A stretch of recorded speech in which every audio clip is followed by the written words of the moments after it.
finally I'm waiting for this beautiful episode. And home tour అనగానే మనకి చాలా interest చూపిస్తాం కదా. నేను హోమ్ టూర్ అనేది ఫస్ట్ నేను ఒక్కొక్క రూమ్లో నేను ఫస్ట్ ఎలా ఆర్గనైజ్ చేశానో అవి చూపించిన తర్వాతే హోమ్ టూర్ చేద్దాం అనుకుంటున్నాను.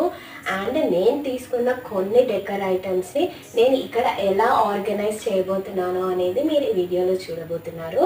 అండ్ వీడియోని ఎక్కడా కూడా స్కిప్ చేయకుండా పూర్తిగా చూసేయండి.